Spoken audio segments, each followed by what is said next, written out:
میں مبلغ بنوں سنتوں کا، خوب چرچا کروں سنتوں کا، ہو کرم بہر خاک مدینہ۔ الحمد للہ رب العالمین، والصلاة والسلام علی خاتم النبیین، اما بعد فاعوذ باللہ من الشیطان الرجیم، بسم اللہ الرحمن الرحیم۔ الصلاة والسلام علیک یا رسول اللہ،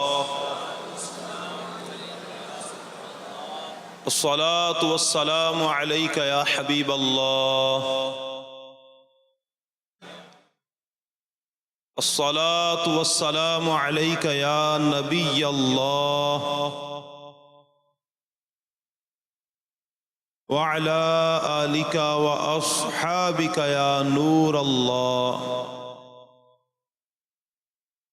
امتیوں پر مہربان محبوب رحمان راحت دل و جان صلی اللہ علیہ وآلہ وسلم کا فرمان عالی شان ہے۔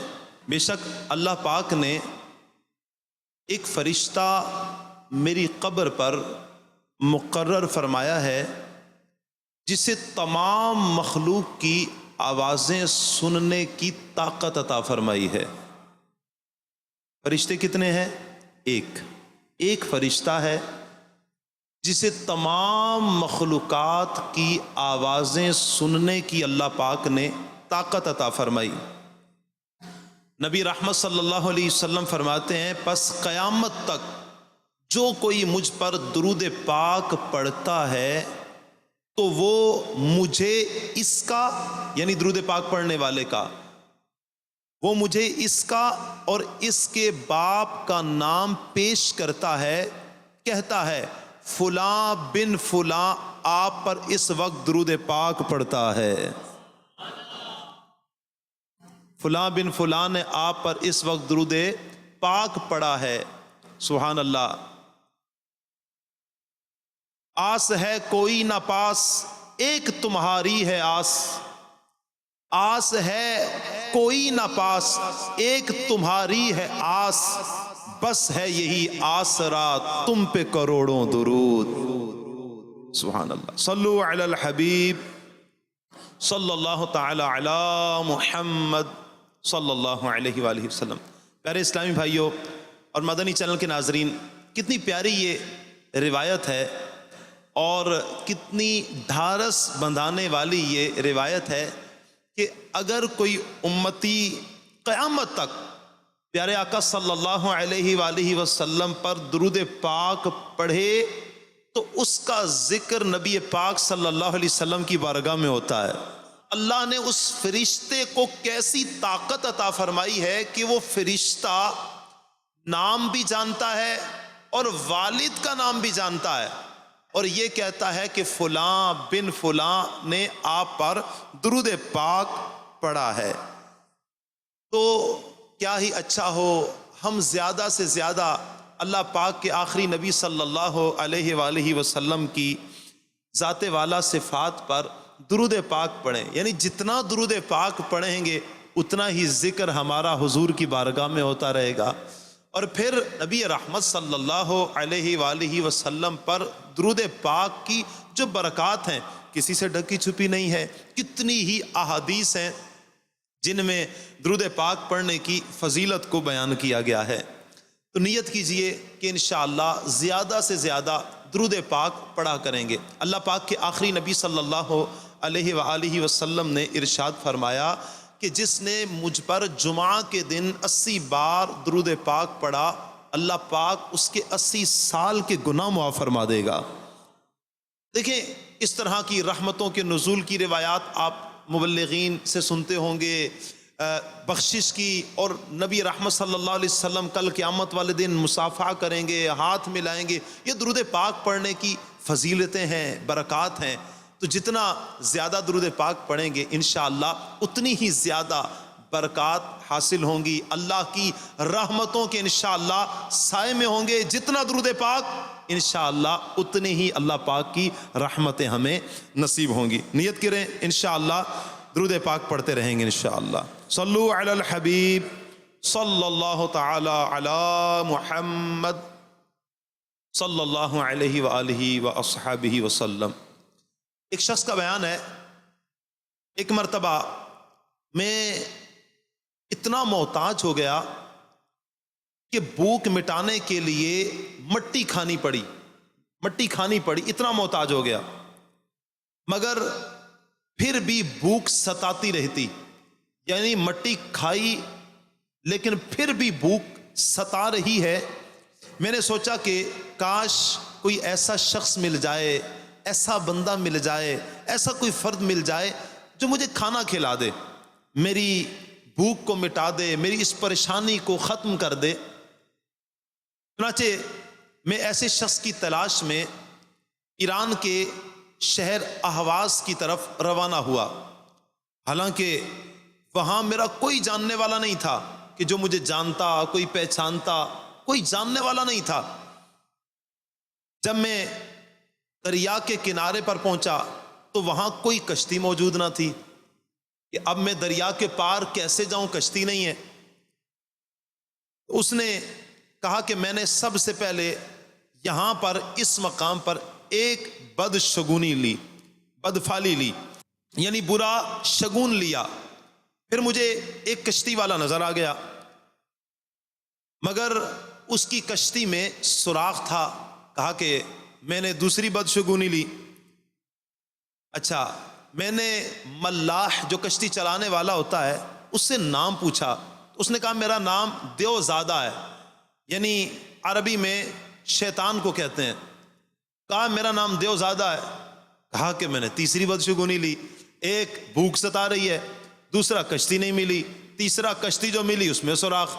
اب اس سے نام لیا تو یہ تو اور ڈرانے والی بات کر رہا ہے، دیوزادہ کہہ رہا ہے۔ کہا کہ بہرحال میں اس کشتی میں سوار ہو گیا۔ جب دریا کے دوسرے کنارے پر پہنچا تو میں نے آواز لگائی، اے بوجھ اٹھانے والے مزدور، میرا سامان لے چلو۔ اس وقت میرے پاس کہا کہ ایک پرانا لحاف اور کچھ ضروری سامان تھا۔ اچھا، جس مزدور کو میں نے آواز دی وہ مزدور ایک آنکھ والا تھا۔ کہا لو بھائی، یہ بھی ایک آنکھ والا، ایک اور بدشگونی لے لی۔ کہیں کشتی نہیں ملی، کشتی ملی تو سوراخ۔ ملاح سے پوچھا، اس کا نام دیوزادہ۔ کہا کہ اللہ اللہ کر کے دریا میں نے پار کیا، وہاں پر پہنچا تو مزدور کو بلایا، بھائی سامان اٹھا لو، تو وہ بھی ایک آنکھ والا نکلا۔ کہا کہ میں نے اس پر بھی چوتھی بدشگونی لی۔ میرے دل میں آیا ایسا کرتا ہوں یہیں سے پلٹ کر واپس چلا جاتا ہوں، اتنی بدشگونیاں ہو چکی ہیں، اتنے معاملات ہو چکے ہیں، تو کیوں نہ ایسا کروں کہ میں یہاں سے پلٹ کر چلا جاؤں، واپس چلا جاؤں۔ کہتے ہیں لیکن ایسا ہوا کہ بھوک کی جو ستائش تھی، جو بھوک ستا رہی تھی، اس نے مجھے واپس پلٹنے نہیں دیا۔ میں وہیں پر رک گیا اور مسافر خانے میں ٹھہر گیا اور یہ سوچ رہا تھا کہ کیا کروں۔ اتنے میں کسی نے دروازے پر دستک دی، دروازہ کھٹکھٹایا۔ اچھا، جیسے ہی دروازہ کھٹکھٹایا گیا، کہا کہ میں نے پوچھا کون، تو جواب ملا میں آپ ہی سے ملنا چاہتا ہوں۔ اچھا، کہا کہ وہاں پر تو کوئی جاننے والا ہی نہیں تھا، جان پہچان نہیں کہ جس کے پاس جا کر کچھ بات کرتا۔ کہا کہ وہاں پر گیا اور وہاں پر دروازہ کھٹکھٹایا جا رہا ہے۔ میں نے پوچھا کون، تو باہر سے کہا کہ بھائی آپ ہی سے ملنا چاہتا ہوں۔ میں نے پوچھا کیا تم مجھے جانتے ہو میں کون ہوں؟ اس نے کہا ہاں۔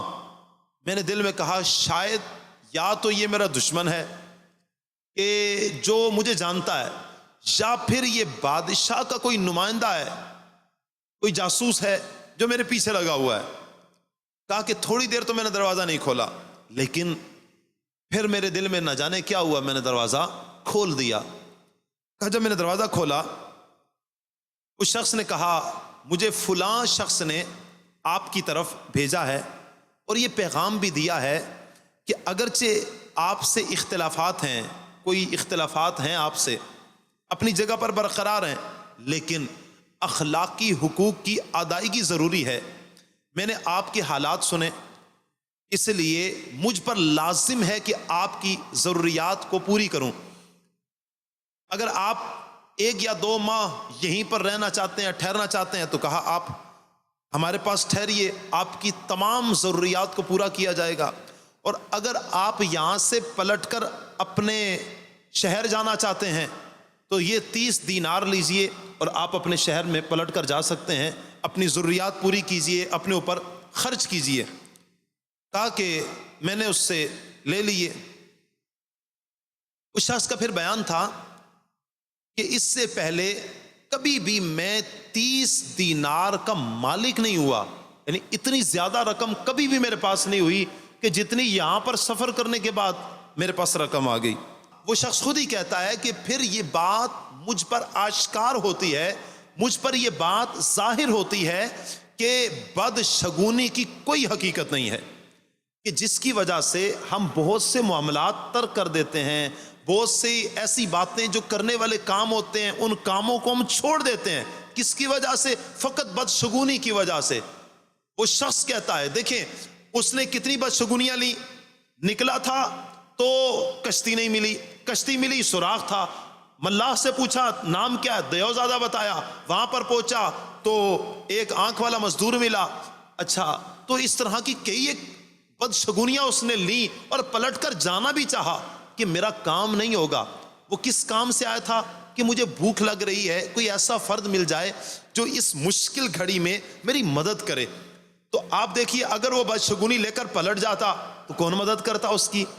تو اللہ پاک نے کیسے اس کی مدد فرمائی، کیسا کرم کیا کہ بدشگونی لینے کے باوجود بھی جب وہ ڈٹا رہا، واپس نہیں پلٹا، تو اللہ پاک نے اس کی بدشگونی کا یوں خاتمہ بھی فرمایا اور اسے 30 دینار کا مالک بھی کر دیا۔ سبحان اللہ۔ پیارے پیارے اسلامی بھائیوں، تو بیان کردہ حکایت سے ہمیں پتہ چلتا ہے کہ بدشگونی کا حقیقت سے دور دور تک کوئی تعلق نہیں ہے۔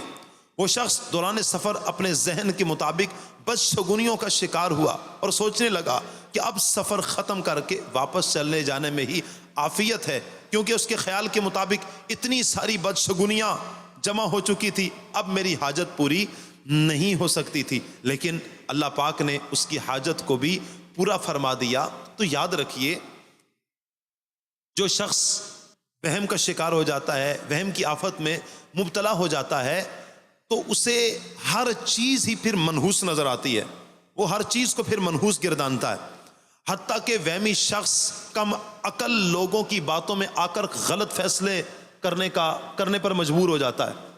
چونکہ وہم کا شکار تھا، اللہ جانے کیا ہو جائے گا، نہ جانے کیا ہو جائے گا، وہاں پر سفر کیا یہ آفت آ جائے گی، یہ کام کیا یہ مسئلہ بن جائے گا، یہاں پر یوں کر دیا، اس کی بات مان لی یہ ہو جائے گا، اس کا چہرہ دیکھ لیا تو یہ آفت آ جائے گی۔ تو وہمی شخص بہت ساری لوگوں کی باتوں میں آ کر، کم عقل لوگوں کی باتوں میں آ کر بہت سارے غلط فیصلے کرتا ہے کہ جس کا نقصان وہ خود بھی بھگتتا ہے اور پھر اس کی نسلوں میں بھی اس کا نقصان ہو سکتا ہے۔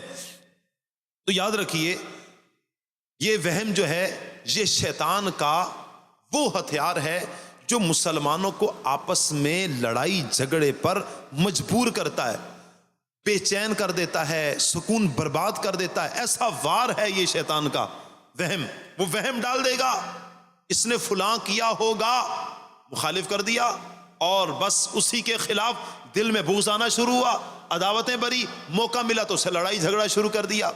اب وہم آ گیا، اب ہر وقت ٹینشن، ایک پریشانی، نہ چین کی نیند آ رہی ہے، نہ سکون کا آرام مل رہا ہے، نہ راحت مل رہی ہے، نہ گھر میں سکون، نہ باہر سکون، نہ کہیں بھی سکون نہیں مل رہا۔ تو یوں وہمی شخص جو وہم کا شکار ہوتا ہے وہ اپنا سکون برباد کر دیتا ہے اور شیطان اپنی چال چل رہا ہوتا ہے اور اس طرح اپنے سکون کو کھو بیٹھتا ہے۔ سیدی اعلیٰ حضرت امام اہل سنت امام احمد رضا خان فاضل بریلی رحمۃ اللہ تعالی علیہ سے سوال کیا گیا، ایک شخص کے متعلق مشہور ہے، اگر صبح کو اس کی منحوس صورت دیکھ لی جائے یا کہیں کام کو جاتے ہوئے یہ سامنے آ جائے تو ضرور کچھ نہ کچھ دقت یعنی مشکل آ جاتی ہے، پریشانی آ جاتی ہے ہوتا ہے نا کہ یار اس کا چہرہ دیکھ لیا تو بس اب تو یہ کام کسی صورت نہیں ہوگا. کیوں کہ یار یہ تو چہرہ ہی ایسا ہے، منحوس ہے، اس کو جب بھی میں نے اس کا چہرہ دیکھا جناب والا میرا تو کام نہیں ہوا، مشکل ہی آئی ہے، مشکل ہی کھڑی ہوئی ہے. تو کیا ہوتا ہے کہ لوگ پھر چھپ چھپ کر نکلتے ہیں کہ یار پہلے پہل میں کام کے لیے نکل رہا ہوں اور اس کا چہرہ میرے سامنے نہیں آنا چاہیے. تو بہرحال اعلیٰ حضرت امام علیہ سنت سے بھی اسی طرح کا سوال ہوا کہ جب بھی یہ سامنے آ جائے تو کچھ نہ کچھ دقت اور پریشانی کا سامنا کرنا پڑتا ہے، اور چاہے کیسا ہی یقینی طور پر کام ہو جانے کا وثوق ہو، بھروسہ ہو کہ یہ کام ہو کر ہی رہے گا، لیکن ان کا خیال ہے کہ کچھ نہ کچھ ضرور رکاوٹ آتی ہے، پریشانی بنتی ہے. چنانچہ ان لوگوں کو ان کے خیال کے مناسب ہر بار تجربہ ہوتا رہتا ہے، اور وہ لوگ برابر اس امر میں، اس بات میں یہ خیال کرتے ہیں کہ اگر کہیں جاتے ہوئے اس شخص کا سامنا ہو گیا تو مکان پر واپس پلٹیں گے اور واپس پلٹ کر لوگوں کو بھیجیں گے دیکھو یہ شخص چلا گیا ہے. تو جب وہ چلا جائے تو پھر وہ جاتے ہیں کہ یہ شخص منحوس ہے. اب آپ ارشاد فرمائیے کہ ان لوگوں کا ایسا عقیدہ رکھنا، ایسی سوچ رکھنا کسی مسلمان کے بارے میں یہ کیسا ہے؟ اعلی حضرت امام علیہ سنت امام احمد رضا خان فاضل بریلی رحمۃ اللہ تعالی علیہ، ہادی و مربی سیدی مرشدی آقائی مولائی امام احمد رضا خان فاضل بریلی رحمۃ اللہ علیہ کیا کمال کا جواب ارشاد فرماتے ہیں. آپ فرماتے ہیں کہ شریعت مطہرہ میں اس کی کوئی اصل نہیں، کوئی حقیقت نہیں ہے شریعت میں کہ کوئی شخص اس کا چہرہ دیکھا تو وہ منحوس ہو گیا.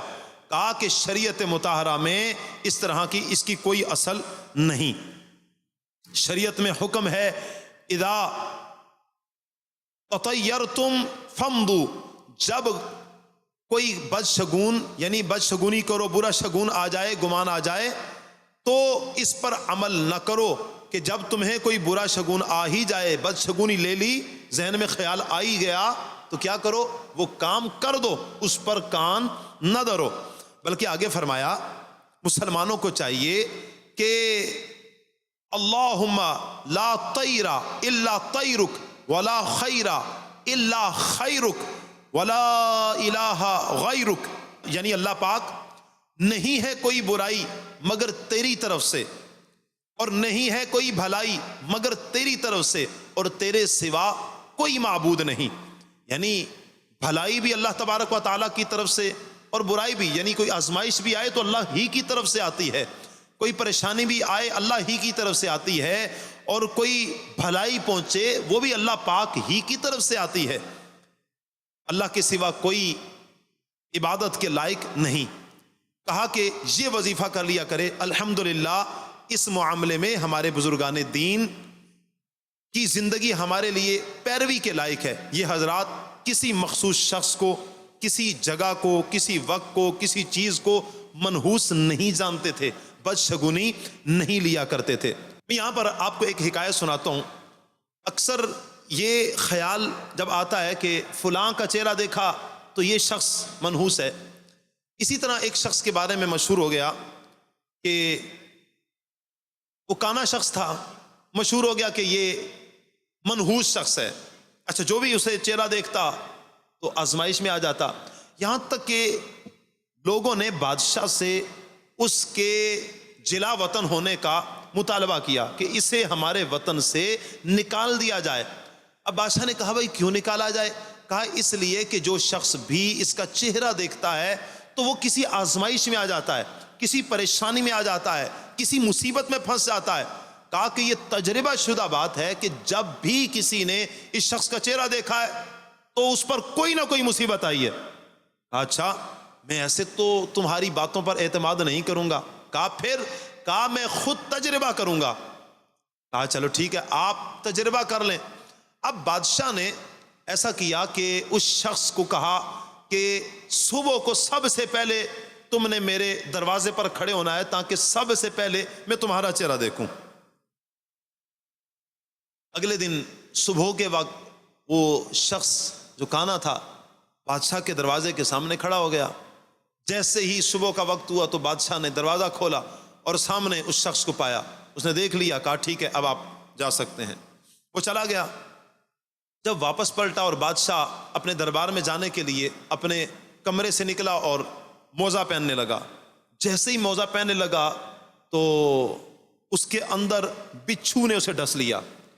اس قدر زہریلا بچھو تھا کہ بادشاہ ایک دم گر گیا اور شور شرابہ شروع کر دیا، جسم اس کا نیلا پڑ گیا، موت اس کے سر پر منڈلانے لگ پڑی، زندگی اور موت کی کشمکش میں آ گیا۔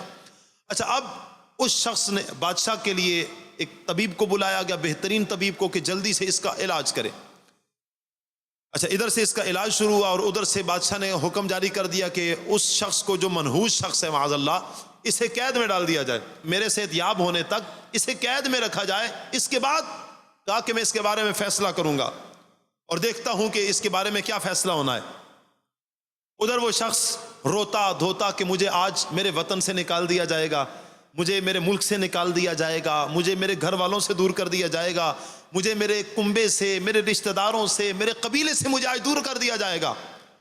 اچھا، اب بادشاہ ٹھیک ہوا، جب اس کی طبیعت کچھ بحال ہوئی، یوں ہی بادشاہ اپنے دربار میں بیٹھا اور اس شخص کو بلایا گیا۔ جب بلایا، کہا کہ اب ایسا کیجئے کہ آپ آئیں۔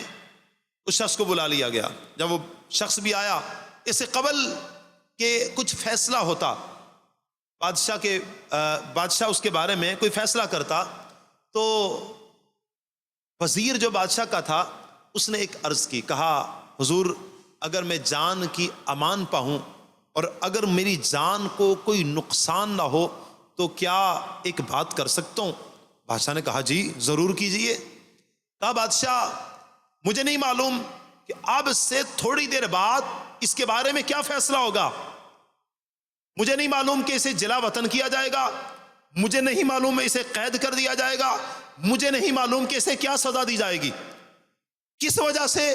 اس وجہ سے کہ بادشاہ کہ یہ منحوس قرار دیا گیا، لوگوں نے یہ کہا کہ یہ منحوس ہے اور جو بھی اس کا چہرہ دیکھتا ہے وہ کسی آزمائش میں آ جاتا ہے۔ کہا کہ بادشاہ پھر تم نے اس کا تجربہ بھی کیا ہے کہ اس کا چہرہ دیکھا اور تمہارے اوپر بھی آزمائش آئی اور تم نے اسے منحوس گردان لیا، منحوس سمجھ لیا، اور اب تم اس کے بارے میں فیصلہ کرنے لگے ہو۔ کہا بالکل فیصلہ کرنے لگا ہوں۔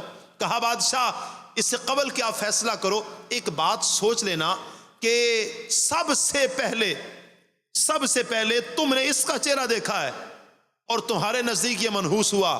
کہا کہ بادشاہ یہ بھی تو سوچو کہ وہ شخص کہ جب سے تمہیں بچھو نے ڈسا ہے تب سے لے کر اب تک وہ قید میں ہے اور اسے ابھی نہیں معلوم کہ اسے جلا وطن کر دیا جائے گا، اسے قید میں ڈالا جائے گا، اسے کون سی مشقت کی سزا سنائی جائے گی۔ تو بادشاہ یہ بھی تو سوچو کہ اس نے سب سے پہلے تمہارا چہرہ دیکھا تھا، اگر تم نے اس شخص کا چہرہ دیکھا ہے تو اس نے بھی تو تمہارا پہلے چہرہ دیکھا ہے۔ اب سوچو کہ منحوس پھر کون ہوا، تم یا وہ شخص؟ اب بادشاہ کی بتی جلی کہ یار بات تو ٹھیک کر رہا ہے کہ میں نے اس کا چہرہ دیکھا اور مجھے تکلیف پہنچی تو یہ منحوس ٹھہرا، اور اس نے بھی تو سب سے پہلے مجھے ہی دیکھا ہے، اور اب تھوڑی دیر بعد ممکن ہے جلا وطن کر دیا جائے، اسے تکلیف میں رکھا گیا، قید میں ڈالا گیا۔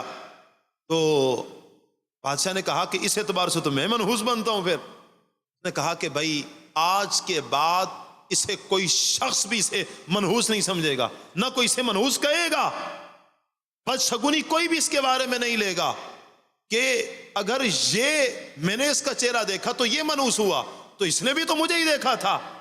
اس طرح پیارے پیارے اسلامی بھائیوں، اگر کوئی شخص کسی کے بارے میں یوں ذہن بنا لیتا ہے کہ فلاں کا چہرہ دیکھا جائے تو وہ منحوس ہوتا ہے، منحوس ٹھہرا دیتے ہیں ہم۔ اس کا چہرہ دیکھا تو کاروبار نہیں کرنا، چہرہ دیکھا سفر نہیں کرنا، چہرہ دیکھا دکان پہ نہیں جانا، چہرہ دیکھا تو فلاں کام نہیں کرنا، کیوں کہ یہ منحوس ہے۔ تو پیارے اسلامی بھائیوں، اگر وہ بھی ہمیں دیکھ کر ہمارے بارے میں بھی یہی ذہن بنا لیتا ہے پھر تو اس طرح شریعت مطہرہ نے، اسلام نے، کتنا پیارا یہ ہمارا دین ہے، کتنا پیارا یہ ہمارا مذہب ہے اسلام، کہ وہ ان خرافات کو اسلام میں آنے کی گنجائش ہی نہیں دیتا، ہمارے معاشرے میں آنے کی گنجائش ہی اسلام نہیں دیتا کہ کوئی کسی کو منحوس سمجھے۔ یاد رکھیے اللہ نے کسی کو منحوس نہیں بنایا، مسلمان کوئی منحوس نہیں ہوتا، کوئی مہینہ منحوس نہیں ہوتا، کوئی دن منحوس نہیں ہوتا، کوئی سال منحوس نہیں ہوتا. ہر کسی بھی مہینے میں کوئی بھی آزمائش آ سکتی ہے. اب کسی مہینے میں کوئی آزمائش آ گئی تو وہ منحوس ٹھہر جائے گا. اسی مہینے میں کئی ایک معاملات ہوئے ہوں گے، کئی ایک فتوحات نصیب ہوئی ہوں گی، کئی ایک نیک کام ہوئے ہوں گے اسی مبارک مہینے میں. تو اب ہم یہ ہماری سوچ تک، ہماری سمجھ تک ہے کہ ہم اس مہینے کو منحوس سمجھتے ہیں یا اسے پھر مبارک سمجھتے ہیں. یاد رکھیے اللہ پاک نے جتنے بھی مہینے بنائے ہیں کوئی مہینہ منحوس نہیں ہے. اس طرح ہمیں مسلمانوں کے بارے میں بھی یہی ہمارا ذہن ہونا چاہیے کہ مسلمان کوئی بھی منحوس نہیں ہوتا. اچھا، سفر کرنے میں اگر ہم کسی چیز کا کوئی معاملہ دیکھتے ہیں اور اپنے سفر کو روک دیتے ہیں بدشگونی کی وجہ سے، دیکھیے ہمارے اسلاف، ہمارے بڑے، ہمارے بزرگ، ہمارے اسلاف کیسی پیارے انداز میں ہماری رہنمائی کرتے ہیں. مسلمانوں کی چوتھے خلیفہ حضرت علی المرتضیٰ شیر خدا کرم اللہ تعالی وجہہ الکریم، جن کے بارے میں سید اعلیٰ حضرت امام اہل سنت فرماتے ہیں شیر شمشیر زن، شاہ خیبر شکن، پر توے دست قدرت پہ لاکھوں سلام، مرتضیٰ شیر حق اشجع الاشجعین، ساقی شیر و شربت پہ لاکھوں سلام. وہ حیدر کرار، وہ مولا کائنات علی المرتضیٰ کرم اللہ تعالی وجہہ الکریم، جب خارجیوں سے جنگ کے لیے آپ نے سفر کا ارادہ کیا تو ایک نجومی نے رکاوٹ بنا کر کچھ کہنے لگا. کہا کہ اے امیر المؤمنین، آپ تشریف نہ لے کر جائیں، سفر پر نہ جائیں، جو خارجیوں کے خلاف آپ سفر کا ارادہ رکھتے ہیں کینسل کر دیں، ختم کر دیں، نہ جائیں. حضرت علی نے وجہ پوچھی، بھئی کس وجہ سے میں نہ جاؤں؟ اس نے کہا اس وقت چاند عقرب یعنی آسمان کے برجوں میں سے ایک برج میں ہے، اگر آپ اس وقت تشریف لے کر جائیں گے تو آپ کو شکست ہو جائے گی. اچھا، اب شکست کا سن کر اب حضرت علی المرتضیٰ شیر خدا کرم اللہ تعالی وجہ کریم نے کیا کیا؟ اس نجومی کی بات لے لی؟ نہیں. یہ سن کر حضرت علی المرتضیٰ شیر خدا کرم اللہ تعالی وجہ کریم نے جواب دیا، نبی اکرم اور صدیق اکبر اور حضرت عمر رضی اللہ تعالی عنہما نجومیوں پر اعتماد نہیں رکھتے تھے. کسی نجومی پر نبی رحمت اعتماد نہیں کرتے تھے. حضرت صدیق اکبر کسی پر اعتماد نہیں کرتے تھے. حضرت عمر کسی پر اعتماد نہیں کرتے تھے. فرمایا کہ میں اللہ پاک پر بھروسہ کرتا ہوں اور یہ ہستیاں بھی اللہ پاک ہی پر بھروسہ کرتی تھی. اور کہا کہ میں تمہاری بات کو جھوٹا ثابت کرنے کے لیے اب ضرور سفر کروں گا. تم مجھے سفر سے روک رہے تھے، کہا کہ اب تمہاری اس بات کو جھوٹا ثابت کرنے کے لیے اب تو ضرور سفر کروں گا، میں اب ضرور جاؤں گا.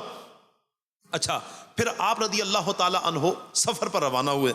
جب سفر پر روانہ ہوئے تو اللہ پاک نے رسول اکرم صلی اللہ علیہ وآلہ وسلم کی حیات ظاہری کے بعد سب سے زیادہ برکت اس سفر میں حیدر کرار کو عطا فرمائی.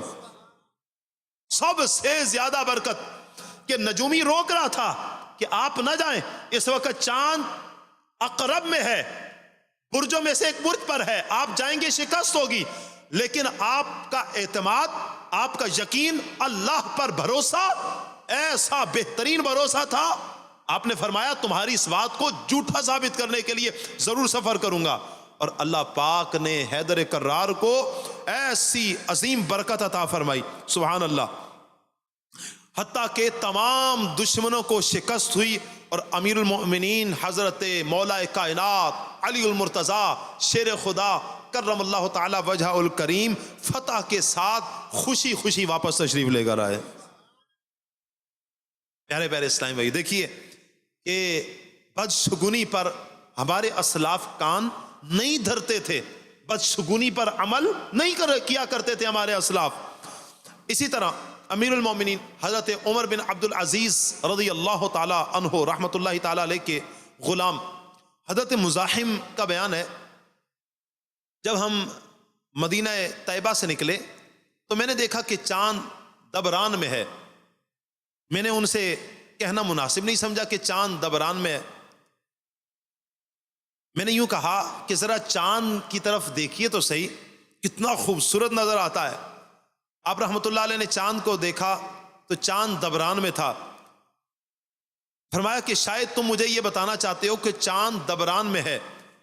فرمایا کہ مزاحم، ہم چاند سورج کے ساتھ نہیں بلکہ اللہ کے حکم اور اس کی مشیت کے ساتھ نکلے ہوئے ہیں۔ ہم ایسا نہیں ہے کہ چاند اور سورج کے ساتھ نکلے، نہیں، ہم اللہ کے اوپر بھروسہ کر کے اللہ کے حکم کے ساتھ اللہ کی مشیت کے ساتھ ہم سفر پر نکلے ہوئے ہیں۔ پیارے اسلامی بھائیو، یہ چاند کیا دوران کیا ہے؟ یہ چاند کی منزلیں ہیں۔ ایک منزل کا نام ہے، اس وقت چاند جیسے سریا اور جوزا کے درمیان ہے۔ عرب میں نجومی شخص جو تھے، نجومی یہ وہم کیا کرتے تھے کہ جب چاند دبران میں پہنچتا ہے تو حالات خراب ہوتے ہیں، حالات کشیدہ ہوتے ہیں، نقصان کا پہلو نکالتے تھے۔ تو اللہ پاک پر جن لوگوں کا بھروسہ ہوتا ہے تو وہ اللہ پاک پر بھروسے کی برکت سے اللہ انہیں فتح عطا فرماتا ہے۔ اس طرح پیارے اسلامی بھائیوں، ہمارے اسلاف بدشگونیوں پر کان نہیں دھرتے تھے، تو معلوم ہوا اللہ والے نجومیوں پر اعتماد نہیں کرتے، اللہ والے چاند ستاروں کی تاثیر کو نہیں مانتے، اللہ والے بدفعلی کو، بدشگونی کو نہیں مانتے، بدشگونی کو نہیں لیتے، اللہ والے بدشگونی کی حقیقت کو تسلیم نہیں کرتے، اللہ والے چاند ستاروں کی تاثیر ماننے والوں کی اصلاح کرتے ہیں کہ تم خطا پر ہو، غلطی پر ہو۔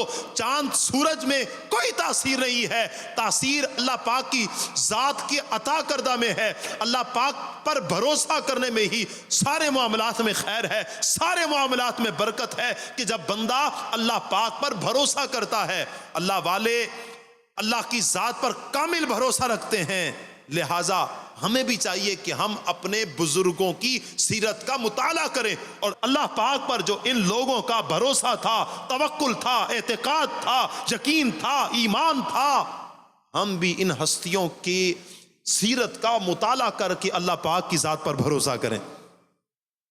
اور جو لوگ اللہ کی ذات پر بھروسہ کرتے ہیں، سبحان اللہ، اللہ پاک کیسی برکات انہیں نصیب فرماتا ہے۔ اللہ پاک پر جو بھروسہ کرتا ہے وہ ہمیشہ خوش رہتا ہے، ہمیشہ خوش رہتا ہے، کیونکہ اسے اپنے رب پر بھروسہ ہے۔ آج کسی پر بھروسہ کریں تو دھوکہ ہوگا، نقصان ہو جائے گا، خطا پر ہو جائیں گے، لیکن مالک پر بھروسہ کبھی آپ کو دھوکہ نہیں ملے گا۔ مالک پر بھروسہ ہوگا، کبھی آپ کو دھوکہ نہیں ملے گا، بلکہ ہمیشہ خوشیاں ہی خوشیاں ملیں گی۔ جو لوگ اللہ پاک پر بھروسہ کرتے ہیں وہ سکون اور اطمینان کی زندگی گزارتے ہیں، اطمینان اور سکون کی زندگی میں، چین اور قرار کی زندگی میں رہتے ہیں۔ جو لوگ اللہ پاک پر بھروسہ کرتے ہیں اس کے قدم کبھی بھی نہیں ڈگمگاتے۔ جو لوگ اللہ پاک پر بھروسہ کرتے ہیں اس کو مشکل ترین صورتحال میں صبر کرنا آ جاتا ہے، بڑی سے بڑی مشکل آ جائے، کڑے سے کڑا وقت آ جائے، لیکن اللہ پاک پر بھروسہ ہوتا ہے، انہیں اعتقاد ہے، یقین ہے، میرے ساتھ کوئی نہیں تو میرا مالک میرے ساتھ ہے، مالک میرے ساتھ ہے، میرا رب میرے ساتھ ہے، میرا خالق میرے ساتھ ہے، میرا پالنہار میرے ساتھ ہے۔ ہمیں کس طرح وہ تنہا چھوڑ سکتا ہے؟ کس طرح بے سر و سامان چھوڑ سکتا ہے؟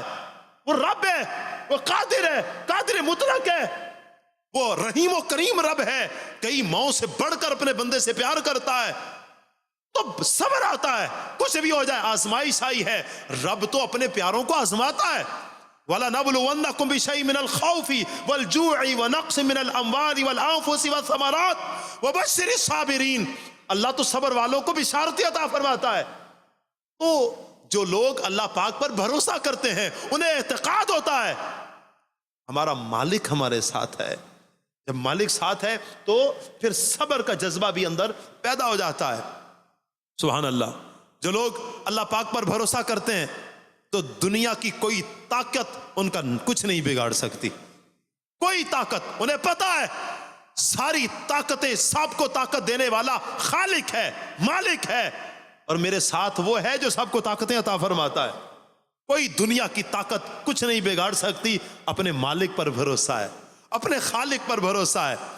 جو اللہ پاک پر بھروسہ کرتا ہے وہ شیطان کے دھوکے سے بچ کر نکل کر کامیاب ہو جاتا ہے. شیطان بھی اپنے داؤ پہ چلاتا رہے، اللہ پر بھروسہ کرنے والا اللہ اس پر کرم فرماتا ہے اور اسے کامیابی عطا فرماتا ہے. جو لوگ اللہ پاک پر بھروسہ کرتے ہیں وہ بہت ساری بھلائیوں کو سمیٹ لیتے ہیں. جو لوگ اللہ پاک پر بھروسہ کرتے ہیں وہ دنیا والوں کے آگے جھکنے سے بھی بچ جاتے ہیں. جو لوگ اللہ پاک پر بھروسہ کرتے ہیں وہ بدشگونی جیسی برائیوں میں کبھی بھی مبتلا نہیں ہوتے. جو لوگ اللہ پاک پر بھروسہ کرتے ہیں اس کے لیے غیب سے روزی کا انتظام ہو جاتا ہے. غیب سے پتہ بھی نہیں ہوتا. بھروسہ جو اللہ پر ہے، بھروسہ جو رب تعالیٰ کی ذات پر ہے. اللہ اکبر. منقول ہے مسجد حرام میں ایک عبادت گزار شخص تھا. عبادت گزار، عبادت کیا کرتا تھا، دن رات عبادت میں مشغول رہتا، ساری رات سجدے کرتا، قیام کرتا، رکوع کرتا، مالک کی بارگاہ میں جھکا رہتا اور دن کو روزہ رکھتا.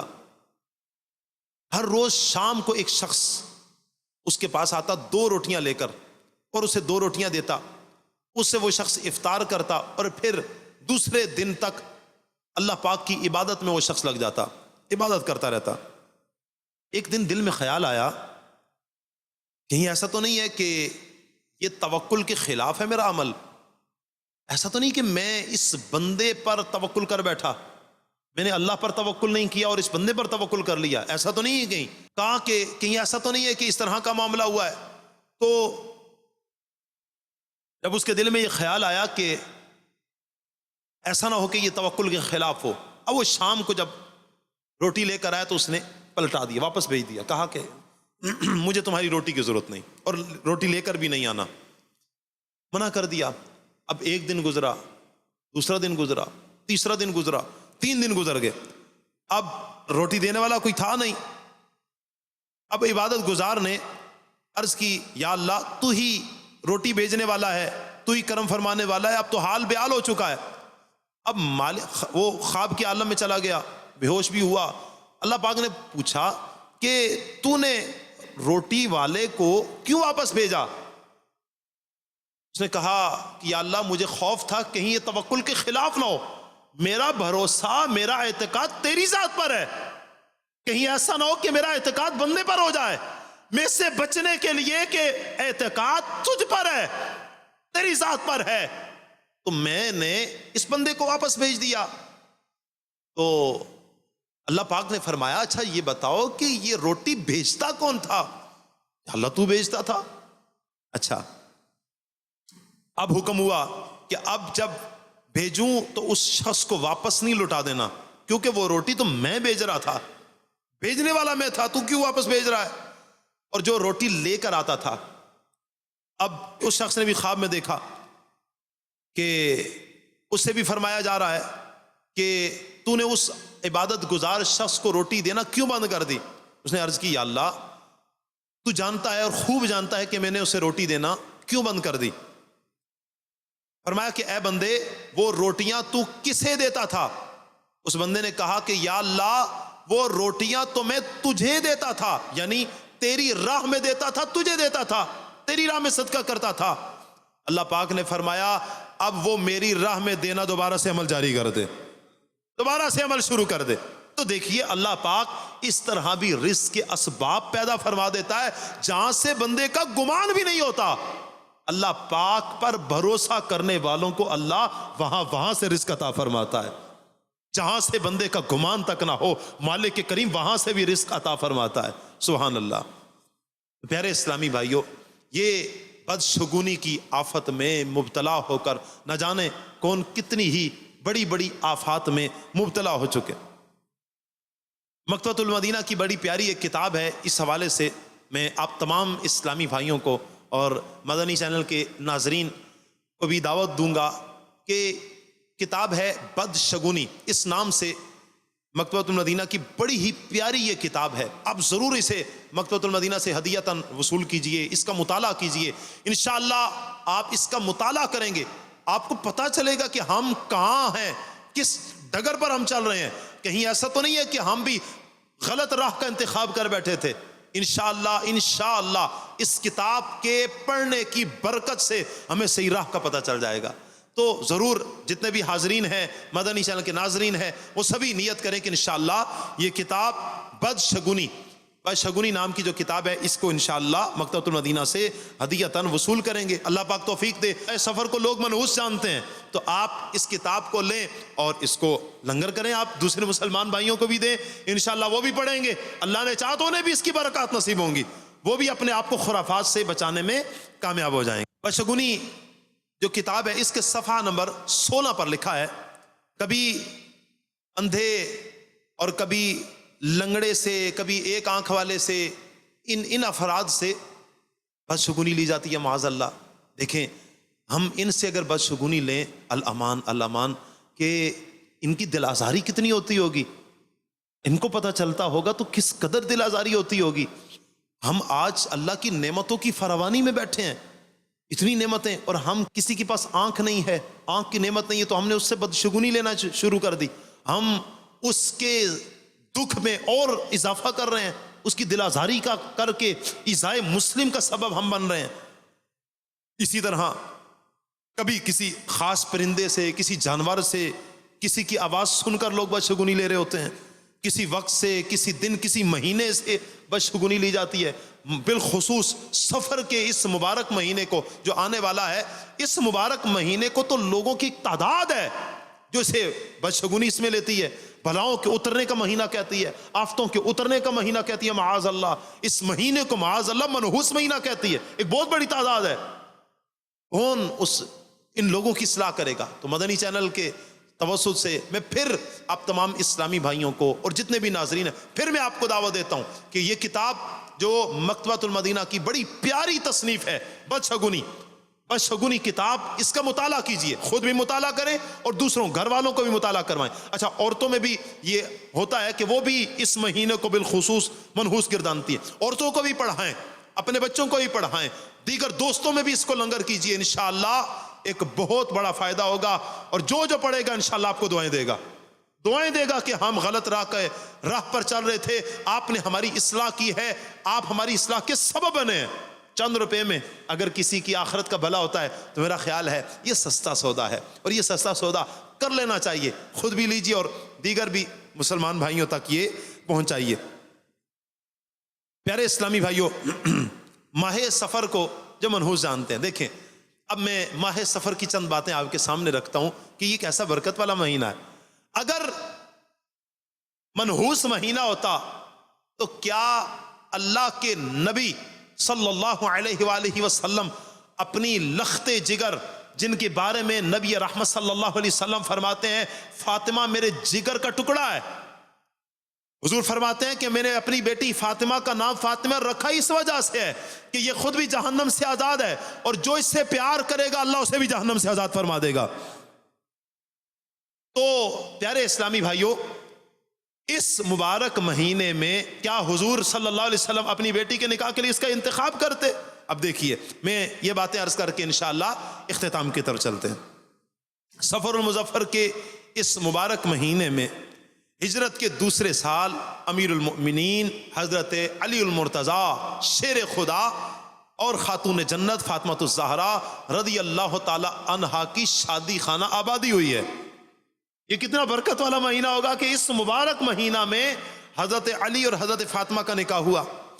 اسی سفر المظفر کے مہینہ میں سیف اللہ حضرت خالد بن ولید، حضرت عمر بن عاص اور حضرت عثمان بن طلحہ نے بارگاہ رسالت میں حاضر ہو کر اسلام قبول کیا۔ اسی مبارک مہینے مدائن یعنی کسریٰ کا محل یہ فتح ہوا، اور اس کے علاوہ اور بھی کئی فتوحات ہیں جو اس مبارک مہینے میں نصیب ہوئی ہیں۔ تو یہ قطعاً منحوس مہینہ نہیں ہے، بلکہ یہ برکت ہی برکت والا مہینہ ہے۔ پیارے پیارے اسلامی بھائیوں، اس طرح کی بہت سی پیاری پیاری باتیں سیکھنے کے لیے ہمیں دعوت اسلامی کے پیارے پیارے دینی ماحول میں یہ سیکھنے کو ملتی ہیں پیاری باتیں۔ آپ تمام اسلامی بھائیوں سے گزارش ہے دعوت اسلامی کے دینی ماحول کے ساتھ وابستہ ہو جائیے۔ الحمدللہ ہر جمعرات کو دعوت اسلامی کا ہفتہ وار سنت و برا اجتماع ہوتا ہے، اجتماع پاک میں بھی شرکت کیجیے، اور ہر ہفتے کو قبلہ شیخ طریقت امیر اہل سنت مدنی مذاکرہ فرماتے ہیں۔ مدنی چینل کے ناظرین بھی نیت کیجیے کہ انشاءاللہ مدنی مذاکرہ سننے کی سعادت حاصل کریں گے۔ اللہ پاک ہمیں آپ کو سب کو عمل کی توفیق عطا فرمائے، آمین بجاہ طٰہٰ و یاسین صلی اللہ علیہ وسلم۔ صلو علی الحبیب صلی اللہ تعالی علی محمد۔ میں مبلغ بنوں سنتوں کا، خوب چرچا کروں سنتوں کا، ہو کرم بحر خاک